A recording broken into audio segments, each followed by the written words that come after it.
Good morning, everybody. It is October 26th. Good Sunday morning to you. Just got done feeding. Man, it's a nice, cool morning. We got some rain over the weekend. We got to run up to Graham yesterday morning to a little jackpot raising money for the ag kids. Didn't rope great, but had a lot of fun. Got to see some people we don't see as much. You know, seems like roping is a little bit of a click type deal, you know, where one group of people kind of goes to these jackpots, one group of people kind of goes to these kind, and they might follow certain producers or whatever.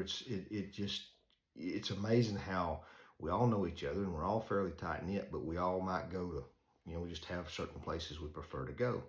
So when we kind of step out of what our norm is, which is the World Series opens and the standalones, that type of thing, and we go to some of those smaller jackpots. Well, it's good to see people that we don't get to see much. So we had a great day, had a lot of fun.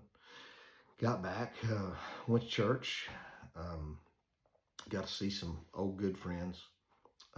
Annette and C.R. Stahl came by and went to church with us, and then we went to dinner, and man, it was just a great time.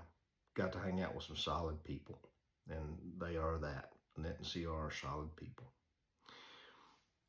CR is one of those people that when I was going through the worst of my divorce, he called one day just out of the blue, and I don't remember what exactly was going on that day. And I don't remember everything exactly that he said.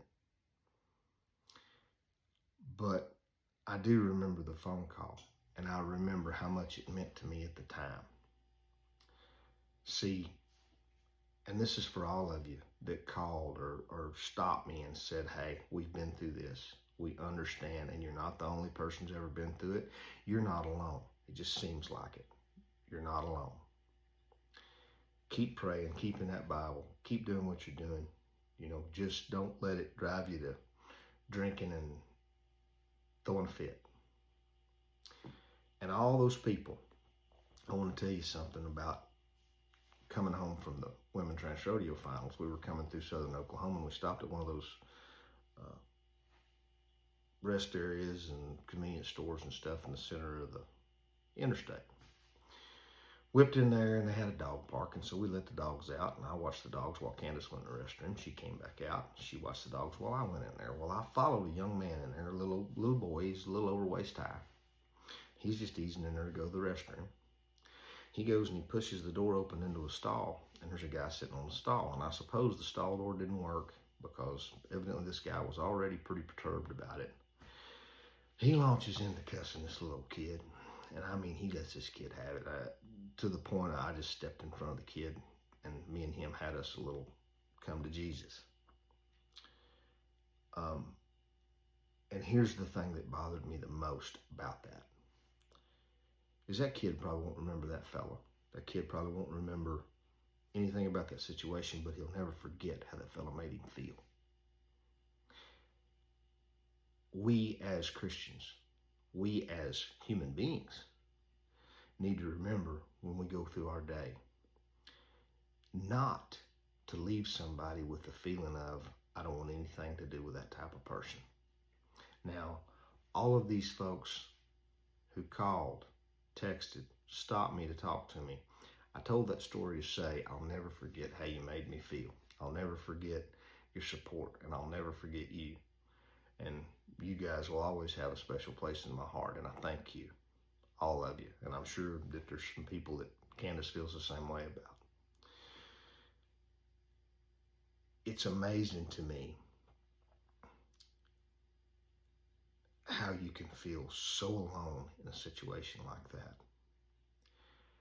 And if you just have a little bit of this in your life, this just is the devotional, but it definitely is a Bible-based devotional.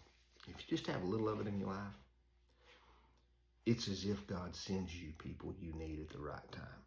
Maybe it's with a message, maybe it's with some help, maybe it's a friend.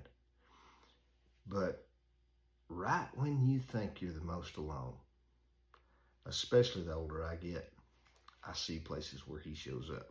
And if it can happen in my life, believe me, it is simple to happen in yours.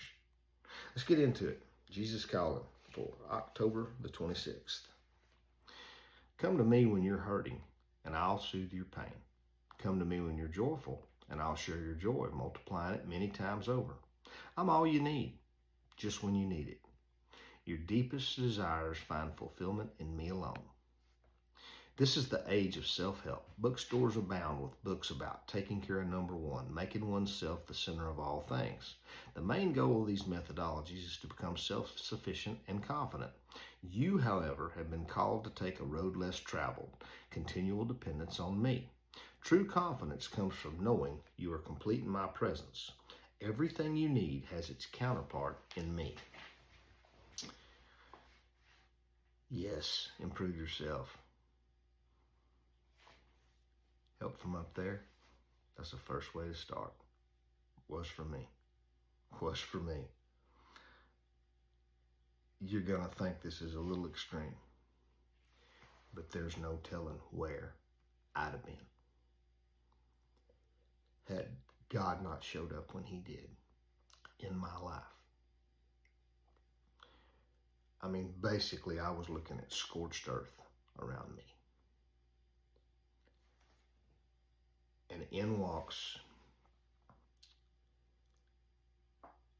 basically,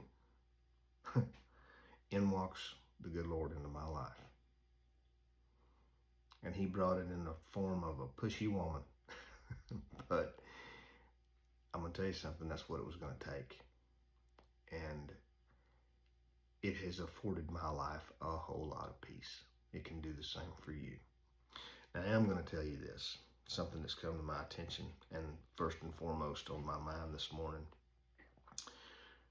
If you're trying to narrow your walk and you're trying to come closer with the good Lord, beware of people claiming to be gold buckle Christians who will quote you a Bible verse, not to teach the lesson the Bible's trying to teach, but to try to twist it to support their narrative. No. Broaden your mind. Open your mind. Check out the Bible verse yourself. Don't just let them quote at you. And then dig deeper.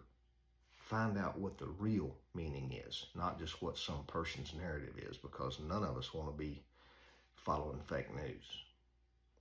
The scripture it gives for this morning's devotional is Isaiah 49:13, John 15:5, and James 1:4. Your joy came first thing this morning. Put some kindness, some love, some forgiveness with it. Take it with you through your day. Share it with somebody that might need it. And remember, you may be the only Bible a person ever reads. My goodness, I hope we all act accordingly. Y'all have a great Sunday.